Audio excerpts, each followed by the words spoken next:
இயேசு கிறிஸ்துவின் நாமத்தினாலே உங்கள் யாவரையும் அன்போடு கூட வாழ்த்துகிறேன். இந்த வேளையிலும் உங்கள் ஒவ்வொருவரையும் இந்த ஆராதனையில மீண்டுமாக வரவேற்றுக் கொள்கிறேன். ஏற்கனவே நான் பார்த்த மூலமாக 2 நிருபங்கள் வேத புத்தகத்தில் 2 நிருபங்கள் கிறிஸ்டியன் மேக்னா கார்ட்டா என்று சொல்லுகிறார்கள். என்னென்ன நிருபம் பார்த்தோம்? ஒன்று கலாத்தியர், இன்னொன்று எபேசியர். கலாத்தியர், எபேசியர் இந்த 2 நிருபங்கள் கிறிஸ்தவத்தினுடைய உரிமை, கிறிஸ்தவர்களுடைய உரிமை என்னென்ன இருக்கிறது என்று சொல்லி அந்த 2 நிருபங்களிலே சொல்லப்பட்டிருக்கிறதாம். நாம ஒன்று பார்த்தோம் சென்ற வாரத்துக்கு முந்தின வாரம். நம்ம கலாத்தியர் புத்தகம் 5ஆம் அதிகாரம் 22-23 ஆவியின் கனி என்றும் ஆவியின் கனியில் இருக்கக்கூடிய 9 சுவைகளை குறித்து நாம் பார்த்தோம். எத்தனை பேருக்கு ஞாபகம் பார்க்கலாமா? முதல்ல நான் எடுத்து கொடுக்கிறேன். அன்பு, சந்தோஷம், சமாதானம், நீடிய பெருமை, பொறுமை, தயவு, தயவு, தயவு, முதல்ல வருமா? மறுபடியும் அன்பு, சந்தோஷம், சமாதானம், நீடிய பொறுமை, தயவு, நற்குணம், சாந்தம், இச்சையடக்கம், விசுவாசம். இந்த காரியங்களை குறித்து நாம் தியானித்தோம். இந்த நாளும் மற்றொரு முக்கியமான ஒரு பகுதி எபேசியர் புத்தகத்தில் 6ஆம் அதிகாரத்தில் இருக்கக்கூடிய சர்வாயுத வர்க்கம் என்கின்ற தலைப்பில் உங்களோடு கூட தேவனுடைய செய்தியை பார்த்து கொள்ள நான் வாஞ்சிக்கின்றேன். சரி, அதற்கு முன்னதாக ஒரு முகவரியாக, முன்னுரையாக, ஒரு இன்ட்ரோடக்ஷனாக சில காரியங்களை உங்களோடு கூட பகிர்ந்து கொண்டு பின்னதாக தேவனுடைய இந்த வாசிக்க கேட்ட வேத பகுதிக்குள்ளாக சொல்லுவோம். குட் ஃப்ரைடே டைம்ல நம்ம தியானிச்சோம். என்ன தியானிச்சோம்? பவர் ஆஃப் ரிசரக்ஷன் என்று சொல்லி பார்த்தோம். உயிர்த்தெழுதலின் வல்லமை. உயிர்த்தெழுதலின் வல்லமை சபைக்குள்ளாகவும் விசுவாசிகளுக்குள்ளாகவும் கிறிஸ்தவர்களுக்குள்ளாகவும் செயல்படுகிறது. இந்த உலகத்திலே உயிர்த்தெழுதலின் வல்லமை செயல்படுகிறது என்று சொல்லி பார்த்தோம். உயிர்த்தெழுதல் என்று சொன்னாலே நமக்கு ஞாபகம் வரக்கூடிய ஒரு வசனம் என்ன? ரோமர் 8ஆம் அதிகாரம் 11வது வசனம். யாராவது எடுத்து வாசிப்போமா? தெரிஞ்ச வசனம் தான், நமக்கு தெரிஞ்ச வசனம். ரோமர் 8ஆம் அதிகாரம் 11வது வசனத்தை வாசிக்க கேட்போம். அன்றியும் இயேசுவை மரித்தோரிலிருந்து எழுப்பினவருடைய ஆவியானவர் உங்களில் வாசமாயிருந்தால், கிறிஸ்துவை மரித்தோரிலிருந்து எழுப்பினவர் உங்களில் வாசமாயிருக்கிற தம்முடைய ஆவியினாலே சாவுக்கு எதுவான உங்கள் சரீரங்களையும் உயிர்ப்பிப்பார். இது நமக்கு நல்லா தெரிஞ்ச ஒரு வசனம். உயிர்த்தெழுதலின் வல்லமை நமக்குள்ளாக செயல்பட்டு கொண்டிருக்கிறது. இந்த உலகத்திலே ஒரு புறம் உயிர்த்தெழுதலின் வல்லமை, உயிர்த்தெழுதலின் வல்லமை என்று சொல்லலாம், இல்லது power of light, kingdom of light என்று சொல்வார்கள். இயேசு கிறிஸ்துவின் வல்லமை, கர்த்தருடைய வல்லமை ஒரு புறம் செயல்பட்டு கொண்டிருக்கிறது. அதே சமயத்திலே மறுபுறம் பாதாளத்தின் வல்லமை செயல்பட்டு கொண்டிருக்கிறது. அதுதான் யதார்த்தமான ஒரு உண்மை. ஒன்று உயிர்த்தெழுதலின் வல்லமை செயல்பட்டு கொண்டிருக்கிறது, மறுபுறம் என்ன செயல்பட்டு கொண்டிருக்கிறது? பாதாளத்தின் வல்லமையும் செயல்பட்டு கொண்டிருக்கிறது. இந்த பாதாளத்தின் வல்லமையை குறித்து சொல்ல வேண்டுமே ஆனால் பல பெயர்கள் வேதாகமத்திலே கொடுக்கப்பட்டிருக்கிறது. கிங்டம் ஆஃப் கிரேவ், கல்லறையின் ராஜ்யம் என்று சொல்லப்பட்டிருக்கிறது. கிங்டம் ஆஃப் டார்க் என்று சொல்லப்பட்டிருக்கிறது, அதாவது இருளின் ஆதிக்கம், இருளின் அதிகாரம் என்று சொல்லப்பட்டிருக்கிறது. அப்ப கிங்டம் ஆஃப் ஹெவனும் கிங்டம் ஆஃப் டார்க்னஸும் ஒன்றுக்கு ஒன்று எதிராக செயல்பட்டு கொண்டிருக்கிறது. ஒருபுறம் ஆண்டவராகிய இயேசு கிறிஸ்துவின் உயிர்த்தெழுதலின் வல்லமை ஒருபுறம் செயல்பட்டு கொண்டிருக்கும் போது, மறுபுறம் இருளின் ஆதிக்கம், பாதாளத்தின் வல்லமையும் செயல்பட்டு கொண்டிருக்கிறது. இதை கேட்கும்போது நமக்கு தெரியும், எப்படி பாதாளத்தின் வல்லமை இருக்கா அப்படின்னு ஒரு கேள்வி வரும் இல்லையா? ஒரு வசனம் வாசிப்போம். மத்தேயு 16ஆம் அதிகாரம் 18வது வசனம் வாசிப்போம். மத்தேயு 16வது அதிகாரம் 18வது வசனத்தை வாசிப்போம்.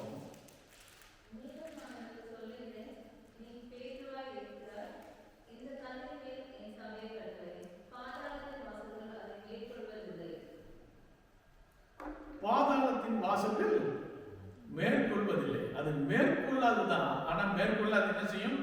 முயற்சித்துக் கொண்டேதான் இருக்கும். மேற்கொள்ள முடியாது சபையின் மீது, ஆனால் மேற்கொள்ள அது எப்போதும் முயற்சித்துக் கொண்டே இருக்கும்.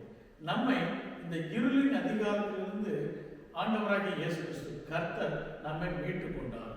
அதுதான் கொலோசியர் 1ஆம் அதிகாரம் 13வது வசனத்தை வாசிப்போமே.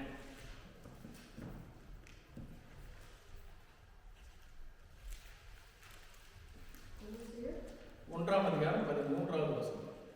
இருளின் அதிகாரத்தில் நின்று நம்மை விடுதலையாக்கி தமது அன்பின் குமாரனுடைய ராஜ்யத்திற்கு உட்படுத்தினவருமாயிருக்கிற பிதாவே ஸ்தோத்திரிக்கிறோம். பிதாவே ஸ்தோத்திரிக்கிறோம். எங்கிருந்து எடுத்தாரான்னா இருளின் அதிகாரத்தில் இருந்து நம்மை எங்கே கொண்டு வந்தாரா? அன்பின் குமாரனுடைய ராஜ்யத்திற்கு, குமாரனுடைய ராஜ்யத்திற்கு கொண்டு வந்தாரா. அப்ப இருளின் ஆதிக்கத்தில் இருந்து நம்மை வெளிச்சத்தின் ஆதிக்கத்திற்கு நம்மை கொண்டு வந்தார். இதுதான் தேவன் செய்த ஒரு காரியம். அப்ப எப்படி இருளின் ஆதிக்கம் ஒரு புறம் செயல்படுகிறது, ஒரு புறம் என்ன செயல்படுகிறது? பரலோகத்தின் ராஜ்யம், அதாவது நம்முடைய கர்த்தருடைய ராஜ்யம் செயல்பட்டு கொண்டே இருக்கிறது. சரி, ஒரு உதாரணத்துக்கு சொல்றோம். ஒரு மனிதன் மறிக்கிறான். இப்போ டைம் பீயிங் என்ன செய்யணும்னா, ரட்சிக்கப்பட்ட மனிதர்களை விட்டுருவோம். ரட்சிக்கப்பட்ட மனிதர்கள் மறித்த உடனே எங்க போவாங்க? பரதேசிக்கு போவாங்க. இப்போ ரட்சிக்கப்பட்ட மனிதர்களை விட்டுருவோம். ரட்சிக்கப்படாத மனிதர்களை வைத்துக் கொள்வோம். ரட்சிக்கப்படாத மனிதர்கள் மறிக்கிறார்கள். என்ன நடக்குங்க? முதல்ல அவருக்கு உயிர் போகுது. இந்த பாதாளத்தின் ராஜ்யம் அவர்களை மேற்கொள்கிறது. எப்படி மேற்கொள்கிறது? முதலாவது மறித்த உடனே அவங்களுக்கு என்ன நடக்குது? மறிக்கிறதுக்கு முன்னாடி அவருடைய பேர் சுரேஷ் வச்சுக்கோங்க. இங்க யாரு? சுரேஷ் மறிக்கிறார். மறித்த உடனே அவருக்கு என்ன நடக்குது? முதல்ல அவருடைய பெயர் போகிறது. சுரேஷ் ரமேஷ்ங்கிற பேர் போயிட்டு என்ன போயிடும்? நம்ம என்ன செய்வோம்? எப்ப பாடியை எடுக்கிறாங்க, எப்ப இந்த பூத உடலை எடுக்கிறாங்க, அவருடைய பெயர் இந்த பாதாளம் விழுங்குகிறது. பாதாளம் அவருடைய பெயரை விழுங்கிக் கொள்கிறது. இதுவரைக்கும் இத்தனை வருஷம், ஒரு 60 வருஷம் 70 வருஷம் 80 வருஷம் வாழ்ந்த ஒரு மனிதனுடைய பெயரை பாதாளம் விழுங்கிக் கொள்கிறது. அதுக்கப்புறம் எதை விழுங்கிக் கொள்கிறது என்றால் அவருடைய உறவுகளை பாதாளம் விழுங்கிக் கொள்கிறது. இதுவரைக்கும் அவங்க உறவினர்கள் அவரோடு கூட அன்பாக இருந்தாங்க. ஒரு வேலை வரமாட்டாங்க. மறுத்துட்டு ஒரு வேலை போய் பாடி இல்லாம போய் அவங்களை மீட் பண்ண அவங்க என்ன சொல்லுவாங்க? ஐயோ, என்ன வந்துருச்சு, பேய் வந்துருச்சு, பிசாசு வந்துருச்சுன்னு சொல்லிடுவாங்க. அப்ப உறவுகளில் இருந்து அவனை தனிமைப்படுத்துகிறது. எது? பாதாளத்தின் ராஜ்யம், பாதாளத்தின் வல்லமை அவர்களுடைய உறவுகளில் இருந்து அவரை பிரிக்கிறது. அவருடைய அந்தஸ்து, அவருடைய செல்வாக்கு, அவருடைய பணபலம், அவர்கள் எல்லாவற்றையும் இந்த பாதாளம் என்ன செய்து விழுங்கிக் கொள்கிறது. அவர்களுக்கு உண்டான எல்லாவற்றையும், ரட்சிக்கப்படாத மனிதர்களை குறித்து பேசிட்டு இருக்கோம். ரட்சிக்கப்படாத மனிதர்களுடைய எல்லாவற்றையும் அந்த பாதாளத்தின் வல்லமை என்ன செய்கிறது? விழுங்கிக் கொள்கிறது. இந்த பாதாளத்திற்கு போதுங்கிற மனசே இருக்காது. ஆதியில ஆதாமில் இருந்து இன்னைக்கு நம்ம தியானித்துக் கொண்டிருக்கிற வரையிலும் எத்தனையோ பேர் இறந்திருப்பாங்க இல்லையா? எத்தனை பேர் இறந்திருப்பாங்க? அநேக பேர் மறைந்திருப்பாங்க. அநேகருடைய பெயர், புகழ், அந்தஸ்து, கல்வி, எல்லாவற்றையும், உறவுகள் எல்லாவற்றையும் விழுங்கினாலும் அது திருப்தி அடையாமல் இருக்குது. அதுதான் நீதிமொழிகள் 30ஆம் அதிகாரம் வாசிப்பாங்க. 30ஆம் அதிகாரம் 15-16 சொல்லப்பட்டிருக்கிறது. திருப்தி அடையாததில் ஒன்று எது? இந்த பாதாளம். போதும் என்று சொல்லாமல் இருக்கக்கூடிய ஒரே ஒரு காரியம் என்னன்னா இந்த பாதாளம். இது போதும்னு சொல்லாத திருப்தி அடையாது. எல்லோருடைய காரியங்களையும், அவருடைய பெயர், அந்தஸ்து, செல்வாக்கு எல்லாவற்றையும் விழிக்கும் திருப்தி அடையாத இந்த பாதாளத்தின் வல்லமை. இந்த பாதாளத்தின் வல்லமை ரட்சிக்கப்படாத ஒரு மனிதன் மறித்த உடனே அவன் மீது முழுமையாக செயல்படுகிறது. முழுமையாக செயல்பட்டு அவனுக்கு உண்டான எல்லாவற்றையும் அது விழுங்கிக் கொள்கிறதாம். சரி, மரித்த உடனே ரட்சிக்கப்படாதவர்களுடைய எல்லா காரியங்களையும் அது விழுங்கிக் கொள்கிறது. அது மாத்திரமல்ல, ரட்சிக்கப்படாத மனிதர்கள் உயிரோடு கூட இருக்கும் போதும் அவர்களுக்கு உண்டான எல்லாவற்றையும் அது விழுங்கிக் கொள்ள வகை தேடுகிறது. இந்த பாதாளத்தின் வல்லமை ரட்சிக்கப்படாத மனிதர்களுடைய எல்லைகளிலே எல்லாவற்றையும் விழுங்கிக் கொள்ள அது எத்தனிக்கின்றது. எத்தனையோ பேர் பார்த்துருப்போம், பெரிய பெரிய பணக்காரங்கள்ல பெரிய பணக்காரர் இருப்பாங்க, அடுத்த நாள் என்ன ஆயிட்டாங்க, பரம ஏழைகளாயிருவாங்க. நல்ல பெயர் புகழோடு இருப்பாங்க, அடுத்த நாள் அவங்களுக்கு பெயர் புகழ் எல்லாம் போய்விடும். பெரிய அரசியல்வாதிகளாக இருப்பாங்க, அடுத்த நாள் பார்த்தா அவங்க எங்க இருப்பாங்க, ஜெயிலில் இருப்பாங்க. இப்படி அவர்களுக்கு உண்டான எல்லாவற்றையும் விழுங்கிக் கொள்கிறது. நல்ல ஒரு கணவன் மனைவி, ஒரு மகன் மகள் என்று சொல்லி ஒரு குடும்பமாக நன்றாக வாழ்ந்து கொண்டிருப்பாங்க. திடீரென்று ஏதோ ஒரு சம்பவம் நடக்கும், கணவன் மனைவி பிரிந்து விடுவார்கள். பிள்ளைகள் தகப்பனுடைய தாயினுடைய ஆதரவு இல்லாமல் தனிமையாகி விடப்படுவார்கள். இப்படி அவர்களுக்கு உண்டான எல்லாவற்றையும் பாதாளத்தின் வல்லமை விழுங்க வகை தேடிக் கொண்டிருக்கிறது. நல்ல ஹெல்த்தாக இருக்கும், நல்ல ஜிம்னாஸ்டிக் பண்ணுவாங்க, நல்ல எக்ஸசைஸ் பண்ணுவாங்க, ரன்னிங் பண்ணுவாங்க, சைக்கிளிங் பண்ணுவாங்க, மேரத்தான் போவாங்க. ஒரே நாளில் அவங்களுடைய ஹெல்த் ஸ்பாயில் ஆகிடும். அவர்கள் என்ன செய்வாங்க, பெட் ரிட்டன் ஆகிடுவாங்க. அவங்களுக்குள்ளான எல்லாவற்றையும் பாதாளத்தின் வல்லமை அது விழுங்க வாஞ்சிக்கிறது. எப்பப்பெல்லாம் டைம் கிடைக்குதோ அவர்களுக்குள்ள எல்லாவற்றையும் விழுங்கிக் கொள்கிறது. யாருடையத? ரட்சிக்கப்படாத மனிதர்களுடைய வாழ்க்கையை அது முழுமையாய் ஆட்கொண்டு அதை விழுங்கிக் கொள்கிறது. மரித்த உடன் மாத்திரமல்ல, மரிப்பதற்கு முன்னதாகவும் ரட்சிக்கப்படாத அநேகருடைய வாழ்க்கையை அது விழுங்கிக் கொள்கிறது. அதனாலதான் அநேக காரியங்கள் நடக்குது. ரட்சிக்கப்படாத மனிதர்கள் மரித்த பின்பு அது விழுங்கிக் கொள்கிறது. ரட்சிக்கப்படாதவர்களுடைய வாழ்க்கையில மரிப்பதற்கு முன்னதாகவும் அது காரியங்களை விழுங்கிக் கொள்கிறது. அது மாத்திரமல்ல, ரட்சிக்கப்பட்ட மனிதர்களுடைய வாழ்க்கையிலும் சில நேரங்களில், எல்லா நேரங்களிலும் அல்ல, சில நேரங்களிலே அது பாதாளத்தின் வல்லமை மேற்கொள்கிறது. ரட்சிக்கப்பட்ட மனுஷன்தான், ஆனால் என்ன செய்து திடீரென்று பாதாளத்தின் வல்லமை எல்லா இடங்களிலும் அல்ல, வாழ்க்கையிலுடைய எல்லா பகுதிகளிலும் அல்ல, சில பகுதிகளிலே பாதாளத்தின் வல்லமை மிகவும் அதை ஆட்கொண்டு ஸ்ட்ராங் ஹோல்டா பண்ணிடுது. அதை தான் பரிசுத்த வேதாகமம் சொல்கிறது, பலவானை முந்தி கட்டினாலுடைய பலவானுடைய இடத்தை சுதந்திரித்துக் கொள்ள முடியாது என்று சொல்லி. அப்படி ரட்சிக்கப்பட்ட மனிதர்களின் வாழ்க்கையிலும் கூட இந்த பாதாளத்தின் வல்லமை செயல்படுகிறது. பாதாளத்தின் வல்லமை செயல்படுமா என்று சொன்னால் செயல்படும். யோபுவினுடைய வாழ்க்கையில் என்ன நடந்துச்சு? அவனுடைய வாழ்க்கையை சுற்றி என்ன போட்டிருந்தாரு? வேலி அடைந்திருந்தார். ஆனால் ஒரு நாள் ஒன்று வந்தது, அந்த நாளில் கர்த்தர் வேலியை எடுத்தால் சத்துருவானவனுடைய வல்லமை அவன் மேலாக, அவனுடைய வாழ்க்கையின் மேலாக வந்தது. ஏன் இந்த காரியங்கள்லாம் வருது? என்னுடைய வாழ்க்கையில எல்லா இடங்களிலும் சமாதானமாக இருக்கிறது, ஆனால் ஒரு பர்டிகுலர் ஏரியால மாத்திரம் எனக்கு பாதாளத்தின் வல்லமை தெரிகிறது. அந்த இடத்துல இருந்து ஒரு பிரேக் த்ரூ கிடைக்க மாட்டேங்குது. அது ஏன் என்று சொன்னால், அது ஏன்னா பாதாளத்தின் வல்லமை அங்கே செயல்படுகிறது. இப்ப அந்த பாதாளத்தின் வல்லமையில எப்படியோ சிக்கி கொண்டு விட்டோம், எப்படி அதிலிருந்து மீள முடியும் என்பதை தான் நம்ம பார்க்க போறோம். பாதாளத்தின் வல்லமை அந்த இடத்துல வந்துருச்சுன்னா அதிலிருந்து எப்படி நீங்களும் நானும் மேற்கொள்ள முடியும், அந்த சிச்சுவேஷனை எப்படி ஹேண்டில் பண்ண முடியும், எப்படி அதிலிருந்து வெளியே வர முடியும். அது மாத்திரமல்ல, இனிமேல் அந்த காரியம் நடக்காதபடிக்கு எப்படி நம்முடைய டெரிட்டரியை நீங்களும் நானும் பாதுகாத்துக் கொள்ள முடியும். இதை தான் நம்ம தியானிக்க போகிறோம். ஒரு மனிதர்கள் அல்ல, மனிதர்களுக்கு பின்னதாக பாதாளத்தின் வல்லமை செயல்பட்டு கொண்டே இருக்கும். அந்த பாதாளத்தின் வல்லமையை நீங்களும் நானும் அதை மேற்கொள்ள வேண்டும். அது எப்படி மேற்கொள்ள வேண்டும் என்று சொல்லி வேதாகமம் சொல்லியிருக்கிறது. இந்த வசனத்தை வாசிப்போமா? 10வது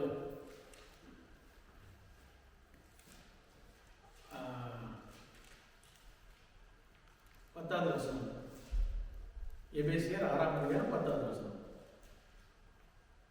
கடைசியாக என் சகோதரரே, கர்த்தரும் அவருடைய கர்த்தத்தின் வல்லமையும் பலப்படுங்கள். போதும்.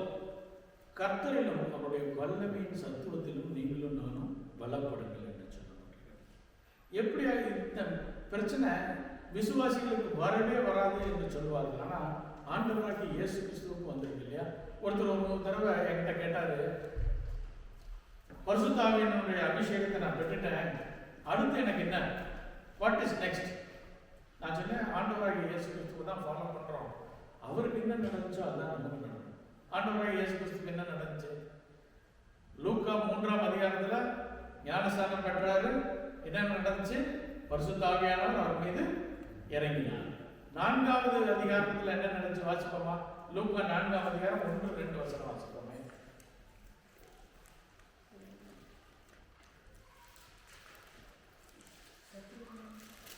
லூக்கா 4. இயேசு பரிசுத்த ஆவியினாலே நிறைந்தவராய் யோர்தானை விட்டு திரும்பி ஆவியானவராலே வனாந்தரத்திற்கு கொண்டு போகப்பட்டு 40 நாள் பிசாசினாலே சோதிக்கப்பட்டார். அப்ப ஆண்டவராகிய இயேசு கிறிஸ்துவுக்கு இந்த உலகத்துல என்ன இருக்கு? சோதனை உண்டு. அந்த சோதனையில ஜெயிச்சாரா? ஜெயிச்சார். எனக்கு பிடிச்சமான ஒரு வசனம், அதே 4ஆம் அதிகாரத்துல 13வது வசனம் வாசிப்போம். பிசாசானவன் சோதனை எல்லாம் முடிந்த பின்பு எத்தனை காலமா? சில காலம் அவரை விட்டு விலகி போனான். அப்படின்னா என்ன அர்த்தம்? திரும்ப எப்பப்பெல்லாம் நம்ம டோரை ஓபன் பண்றோமோ அப்பப்பெல்லாம் சத்துருவானம் உள்ள வரும். யோபுவுக்கு போய் கேட்கிறான், அவரை சுற்றி ஒரு வேலி அடைத்திருக்கிறீர்கள், அதை நீங்க எடுத்தீங்கன்னா நான் போய் சோதிப்பேன். நமக்கெல்லாம் பிசாசு போய் பெர்மிஷன் வாங்க வேண்டிய அவசியமே இல்லை. ஏன்? நம்மளே கூப்பிடுவோம் இல்லை? இப்போ ஃப்ரைடே சாட்டர்டே சண்டே லீவ் இருந்துச்சு, சும்மானா இருக்காம யாரையாவது கூப்பிடுவோம், வாங்க எங்கள் வீட்டுக்கு அப்படின்வோம். அவங்க வந்து தங்கிடுவாங்க 3 நாள். காலையில் பிரேக்ஃபாஸ்ட்டு, மத்தியானம் என்ன கொடுக்கணும், லஞ்சு, காஃபி, நைட்டு, அப்புறம் மறுபடியும் பிரேக்ஃபாஸ்ட் வந்து மறுபடியும் 3 நாள் ஆச்சு. அப்புறம் கடைசியாக சொல்லுவோம், கூப்பிட்டே இருக்கக்கூடாதுப்பா, ரொம்ப டயர்டாயிட்டு, 3 நாள் லீவ் இருந்துச்சு, டயர்ட் ஜாஸ்தி ஆயிடுச்சு. அவங்க தப்பா? யார் தப்பு? கூப்பிட்டவங்க தப்பு இல்லையா? நம்ம அநேக நேரத்தில் நம்ம பிசாசு ஆனோடனே நம்முடைய வாயு வார்த்தைகளினாலே கூப்பிட்டுருவோம், வாங்க என்டர் பண்ணுங்க. அப்போ சத்துருவானவன் வந்து பாதாளத்தின் வல்லமை நம்முடைய வாழ்க்கையிலே செயல்பட ஆரம்பித்து விட்டது. நம்ம டோரை ஓப்பன் பண்ணிடணும். எப்பப்பெல்லாம் டோரை ஓப்பன் பண்றோமோ அப்பப்பெல்லாம் பாதாளத்தின் வல்லமை நம்முடைய எல்லைகளிலே வந்து ஆதிக்கம் செய்ய முயற்சிக்கும். இப்ப தவளை இருக்குல்ல, நல்ல மழை பெஞ்சிச்சுன்னா அது என்ன செய்யும்? கத்தும். கத்தனம்னா என்ன ஆகும்? பாம்பு வந்து பிடிச்சிக்கும். யார் தப்பு? பாம்பு தப்பா? தவளை தப்பா? கத்தாம இருந்தா பேசாம இருந்துக்கலாம். கத்துனதுனால அது மாட்டிக்கிச்சு. இப்படி நீங்களும் நானும் அநேக நேரத்துல வாயினாலே டோரை ஓபன் பண்ணி சத்ருவானுடைய வல்லமைக்குள்ளாக சிக்கிக் கொள்கின்றோம். நம்முடைய வாயு வார்த்தைகளை நீங்களும் நானும் காத்துக்கொள்ள வேண்டும். அதான் நீதிமொழிகள் 18ஆம் அதிகாரம் 16வது வசனம் சொல்லப்பட்டிருக்கிறது. மரணமும் ஜீவனும் நாவின் அதிகாரத்தில் இருக்கிறது. நம்ம நாவை கண்ட்ரோல் பண்ணியிருந்தோம்னா இந்த பிரச்சனை வந்திருக்காது. கரெக்டா தப்பா? ஒரு கணவன் மனைவி இருக்கிறாங்க, அவங்க 2 பேருக்கு இடையில சண்டை வந்துருச்சு. அவங்ககிட்ட கேட்கணும், ஒய்ஃப்கிட்ட போய் என்னங்க பிரச்சனை? பிரச்சனை ஒண்ணுமே இல்லை, சின்ன பிரச்சனை. என்னங்க பிரச்சனைன்னா அவங்க சொல்லுவாங்க, இந்த பிரச்சனை இன்னைக்கு இல்லைங்க, போன வருஷம் என்னுடைய பர்த்டே வந்துச்சுல்ல, அப்ப எனக்கு கிஃப்ட் வாங்கி கொடுத்தாருல, கிஃப்ட் வாங்கி கொடுத்துட்டு உடனே ஒன்று சொன்னார் பாருங்க சொல்லுவாங்க. அப்ப இந்த பிரச்சனை எங்க ஆரம்பிச்சிச்சு? இன்னைக்கு இல்லை, எங்க ஆரம்பிச்சிச்சு? போன வருஷம். சரி, இது போன வருஷம் ஆரம்பிச்சிச்சுன்னு வீட்டுக்காரர் போய் என்னதாங்க பிரச்சனைன்னு கேட்டோம்னா அவரு என்ன சொல்றாரு தெரியுமா? இதெல்லாம் இல்லைங்க, கல்யாணத்தன்னைக்கு, கல்யாணம் ஆகி 10-15 வருஷம் ஆயிடுச்சு, இப்ப எங்க போயிட்டாரு? 15 வருஷத்துக்கு முன்னாடி போயிட்டாரு. எப்ப தொடங்குச்சு? அப்புறம் மறுபடியும் பெண் அந்த அம்மாட்ட வந்து, என்னம்மா கல்யாண டைம்லாம் விடுங்க, காலேஜ்ல நாங்க படிக்கும் போதே அப்படின்னு ஆரம்பிப்பாங்க. அப்ப பிரச்சனை எங்க ஆரம்பிச்சிச்சுன்னு கண்டே பிடிக்க முடியாது. ஆனா ஒண்ணே ஒன்று சொல்ல முடியும், பிரச்சனை எப்போ முடியும் தெரியுமா? எப்போ முடியும்னா, அபத்தமா கணவன் வாயிலையோ மனைவி வாயிலையோ ஒரு வார்த்தை வந்துருச்சுன்னு வச்சுக்கோங்க, உடனே அந்த சண்டை முடிஞ்சிடும். நீங்க வீட்டுல ட்ரை பண்ணி பார்த்தீங்கன்னா கிடைக்கும். அபத்தமா ஒரு வார்த்தை முடிஞ்சோன்னா அப்படியே டேட் சைலண்ட் ஆயிடும். அவங்கவுங்க வேலையை செய்ய ஆரம்பிச்சிடும். ஏன்னா பிசாசுக்கு தேவையானது என்னது? அந்த ஒரே ஒரு வார்த்தை.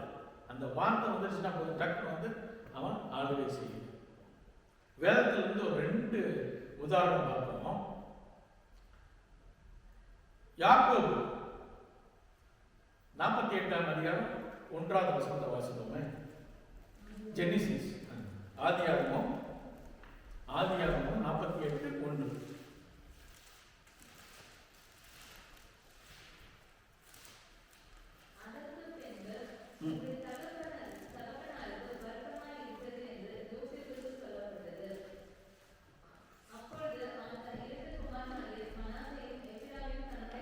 சரி, இது வருத்தமா இருக்குன்னு சொல்லிருக்குல்ல, இங்கிலீஷ்ல என்ன சொல்லிருக்கு பாருங்க. சிக். தமிழ்ல என்ன எழுதிட்டாங்க? வருத்தம் எழுதிட்டாங்க. ஆனா ஆங்கிலத்தில் என்ன எழுதிருக்கு? சிக். சிக்னா என்னது? வியாதி. தமிழ்ல என்ன எழுதியிருந்திருக்கணும்? வியாதிப்பட்டிருந்தான்னு எழுதியிருக்கணும். ஆனா அவங்க வருத்தமாக இருந்தான்னு எழுதிட்டாங்க. ஆனா வியாதிப்பட்டிருந்தாங்க. அவனுக்கு என்ன வியாதி இருந்துச்சுன்னு தெரியுமா? காலா அப்படிங்கிற ஒரு வியாதி. காலா. இந்த வியாதி வேதாகமத்தில் 2 பேருக்கு தான் வந்திருக்கு. ஒன்று யாக்கோபுக்கு, இன்னொன்று யாருக்குன்னா எசேக்கியா ராஜாவுக்கு.